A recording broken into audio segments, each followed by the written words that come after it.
आज डीजे पर कूद कूद नाचब और सुनिए सैया, आज डीजे पर कूद कूद नाचब।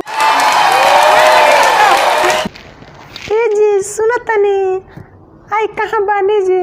हमार बड़नी कहने आई। अरे का हो धनिया, का कहता दू? आज बड़ा सजल सवरल बाड़ू हो, तनी दो ना एगो चुम्मा। यह ज्यादा बाकी रौरा के बोलावत तनी अपना पास में। आज बार चुम्मा ना मिली, काहे कि बानी पीड़िया के उपवास में।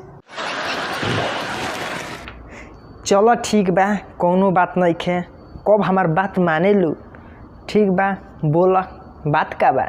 ये जी हमार बात ये बा कि हई लिस्ट बनैले बानी, जाई बाजार से तनी सामान ले आई। तो ले आई? कौन चीज के लिस्ट हटे? का भी शहरों पीड़िया दहवावे जाए तो साथों में काले जाम तार मुंह। तू पीड़िया दहावे जेबू? तू गांव के लड़की हो? हाँ, गांव के लड़की पीड़िया दहावे जाली सन। तू तो ससुरा में आ गइल बाड़ी। हम मुखियारी के लड़की हई, हम तो गाँव के लड़की हई। हाँ, हम कुल नहीं जानत। हम पीड़िया दहवावे जाएम तो जाएम, ना तो बिगाड़ होइए बड़ा। अरे धनिया इतना खिसियात काहे बाड़ू? अरे जइह पीड़िया दहवावे, काहे काली माई के रूप धरतारू?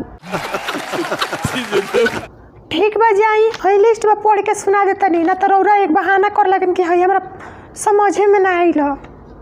केला, सेब, अमरूद, बतासा, बर्फ, छेना के मिठाई, लड्डू सब 2-2 किलो ले आए। और इस साथ में एगो जीन्स आ एगो टी शर्ट नौका मॉडल के ले आए। हई इतना सामानवा का होई? हाँ, गाय गोरू के खियावे के बा। चलो ठीक बा, लेकिन हमरा समझ में नहीं खियावत। आ जीन्स आ शर्ट का हुई तहरा? का हुई? पहन के जाए सब लड़के जीन्स टी शर्ट पहन के जाए सन, हम साड़ी पहन के जाए। हाँ, नाचे में बहुत दिक्कत होइला, फना जाइए न सड़िए है न सड़िए। बहुत मेहरारू देखनी, लेकिन तुहरा बाद हम जानले रहती कि हमरा करम में ऐसन मेहरारू लिखल बिया तो हम रड़ुए मर जैती। हाँ, कोहेम कहे ना, हमरो तो किस्मत फूटल रहे। जब से हमार शादी भइल तब से हमार कुल खुशी छिना गई।